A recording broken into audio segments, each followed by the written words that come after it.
Rodina pre mňa znamená všetko.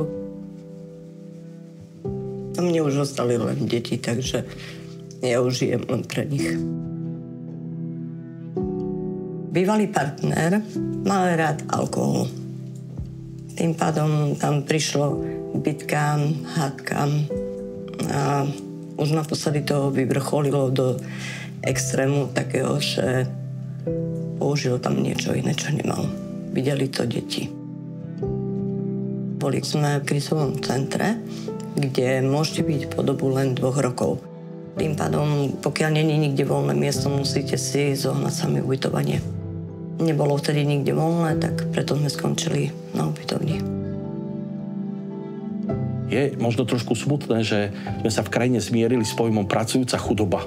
Že napriek tomu, že pracujete a ste mama a nech robíte čokoľvek na to, aby ste zlepšili svoju situáciu, tak nemôžete ju zmeniť a ste odkázali na pomoc druhých.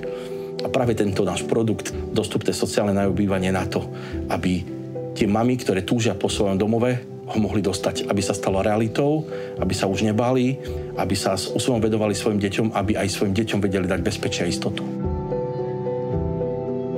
Keď sme skončili na ubytovni, bolo to pred 2 rokmi, takže najstarší mal 13, ten stredný mal 8, no a ten najmladší mal 6.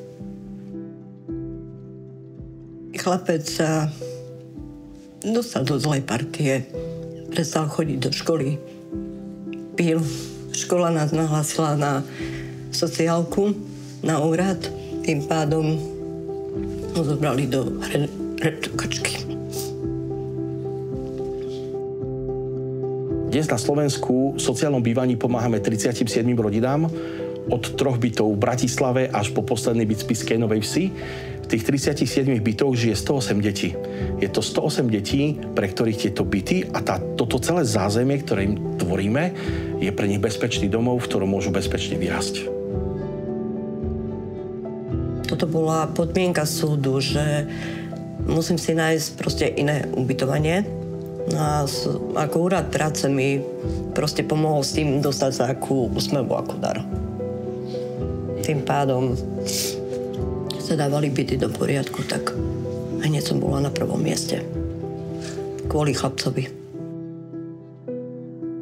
V prvom rade si prajem návrat svojho syna. Aby prišiel domov.